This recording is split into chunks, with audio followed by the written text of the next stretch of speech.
18-year-old Anna Kepner from Titusville, Florida, a Florida girl, described by her family as a bright, bubbly student and a cheerleader at Temple Christian School. Back in November of 2025, Anna went on a cruise with her family aboard Carnival Horizon with her father, her stepmother, her grandparents, her siblings, and her step-sibling.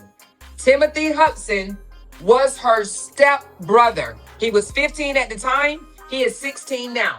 The alleged crime happened while the ship was in international waters headed back to Miami, Florida, which is why the case is federal instead of a Florida state case. According to federal prosecutors, Anna was in cabin 8343. So she was in a balcony cabin again on Carnival Horizon. On the night of November the 6th of 2025, court documents reported that Anna entered her cabin around 7:38 p.m. And prosecutors say once she entered that room, she never came out.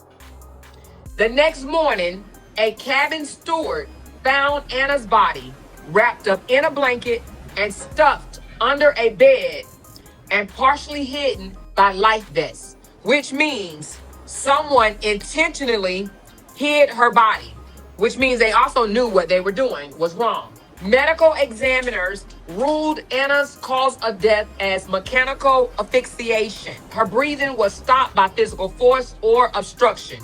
We call it strangulation. Federal prosecutors allege that Hudson, the 16-year-old that was 15 at the time, sexually assaulted Anna and intentionally KI'd her. The judge has ordered Anna Kepner's stepbrother into custody. Timothy Hudson is accused of killing Kepner during the family trip. A federal grand jury indicted Hudson on charges of murder and sexual abuse. Let me go down the timelines with you as they're laid out. I want to be clear before I start. This is the prosecutor's version of events. These are allegations at this point, and Timothy Hudson has pleaded not guilty. According to the prosecutor, this all started on November the 2nd of 2025 when Anna went on a cruise with her family. Anna was sharing a cabin with her stepbrother Timothy Hudson and her 13-year-old half-brother. Her father, stepmother, and stepsister stayed in a room across the hall. Now let's fast forward to November the 6th of 2025. The family had been in Cozumel, Mexico after returning to the ship. They went to dinner. Prosecutors say Anna left dinner early because she was not feeling well. She reportedly had a stomach ache and was dealing with pain from her braces. At 7:35 p.m., prosecutors say Timothy Hudson entered the cabin. Then just 3 minutes later, at 7:38 p.m., Anna entered that same cabin. According to prosecutors, that is the last time Anna is seen alive on surveillance video. They say the cameras never show Anna leaving that room after that. At 7:51 p.m., Anna's 13-year-old brother entered the cabin briefly. Prosecutors say he later told investigators that he saw Anna in the room at that time. He then left the room. Now, this next window of time is very important. Prosecutors say that sometime between roughly 7:50 p.m. and 10 p.m., Anna's Apple Watch stopped reporting her vital signs. They say the watch itself was not recovered, but this is the time frame they are pointing to as critical. According to the prosecutor's theory, they believe something happened inside the cabin after Anna went in and before Timothy came back out. They allege that Timothy sexually assaulted Anna and then KI'd her by asphyxiation using a chokehold. Again, that is the prosecutor's allegations. Now at 10:13 p.m., prosecutors say Timothy was seen looking down the hallway, almost like he was checking to see if anyone was there before leaving the cabin. Then between 10:23 p.m. and 10:49 p.m., Timothy is seen going in and out of the cabin 2 more times. At 11 p.m., Anna's 13-year-old brother went back to the cabin. Prosecutors say he later told investigators that he did not see Anna at that time. He left the room at 11:23 p.m. Then at 11:31 p.m., Timothy entered the room again. He left and then came back at 11:44 p.m. Now we move into the early morning hours of November the 7th. At 12:09 a.m., Anna's 13-year-old brother tried to go back into the cabin to sleep. Prosecutors say Timothy blocked him with his arm and told him he was changing. The brother reportedly thought that was strange because all the lights in the cabin were on. He sat in the hallway until Timothy eventually allowed him inside. Then the brother went to sleep. And according to prosecutors, Anna's body was already hidden under the bed at that time. Now later that morning at 9:26 a.m., prosecutors say Timothy left the cabin. At 9:48 a.m., he returned. Then at 9:50 a.m., he left again. And prosecutors say he was holding something in his hand. At around 9:52 a.m., they said Timothy walked toward the back of the ship and reached into a trash bin. Prosecutors alleged that Anna's damaged phone was later found in that trash can. And they said phone router data tracked Anna's phone moving across the same route Timothy took. Then at 11:24 a.m., ship staff found Anna's body under the bed. Prosecutors say her body was wrapped in a blanket and hidden by a box of life vests. And according to prosecutors, when people were inside the room dealing with the discovery of Anna's body, Timothy was seen walking past the room. But he did not stop, did not ask what happened, and did not try to see what was going on. After the ship returned to Miami, the FBI met the ship. Anna's phone was later recovered after a crew member found it in that trash can. Prosecutors say the phone was badly damaged, but investigators were still able to pull data from it. So when you put the prosecution's timeline together, this is what they are arguing. Timothy was already inside the cabin. Anna entered the cabin and was never seen leaving. The 13-year-old brother only came in briefly and then left. Timothy stayed in the cabin for hours. Later, he was allegedly seen checking the hallway, going in and out of the room, blocking the younger brother from coming in. And then the next morning, prosecutors say he tried to get rid of Anna's damaged phone before her body was found. And that is the timeline prosecutors are using to argue that Timothy Hudson is responsible for what happened to Anna Kepner. So here's the evidence. Number one, DNA sexual assault evidence. The biggest evidence that the prosecutors now have is DNA from the sexual assault kit. Reports say the prosecutors claim that DNA evidence from Anna's grape kit matched Timothy Hudson, her stepbrother. That supports the aggravated sexual abuse charge, which is important because the murder charge is partially tied to the allegation that the KIN happened during or connected to the aggravated sexual abuse.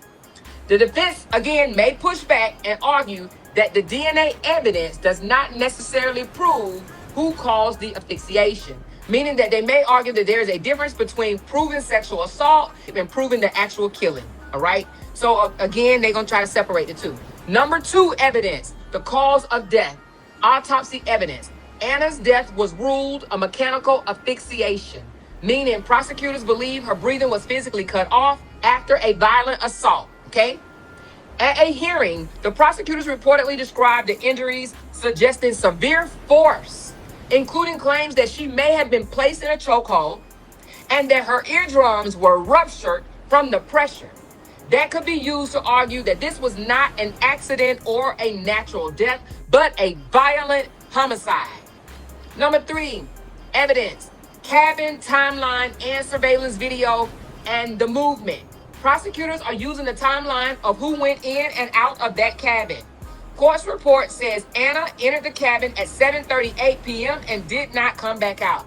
Hudson, which is Timothy, he allegedly later moved around the ship after the killing. Prosecutors said that he walked around the ship after wrapping Anna's body in a blanket and stuffing her under the bed. This matters because the government is trying to show opportunity, access, and the behavior afterwards. Number four of the evidence, concealment of Anna's body.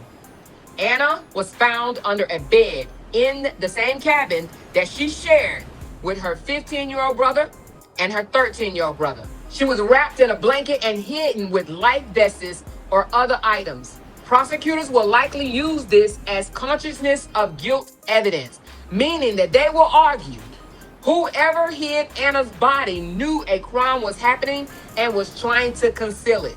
She was found under the bed in the cabin that she shared with her two brothers. Number five of the evidence, the shared cabin access evidence.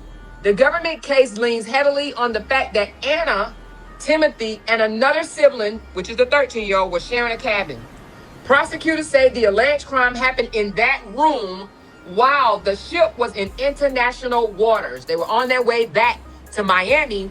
However, they hadn't gotten back to Miami as of yet. The adult transfer filing says Anna was found deceased in a cabin that she shared with her two siblings, 15 and 13. That gives them access argument.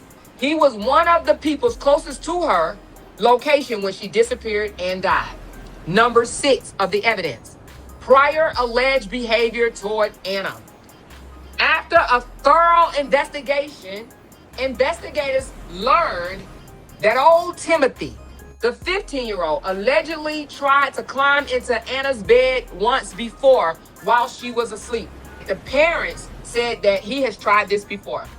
Now, the prosecutors may try to use this to show motive, obsession, intent, or prior inappropriate conduct, though whether all of that comes into trial depends on what the judge allows. So a judge may allow it, or the judge may say, nah, that wasn't a thing.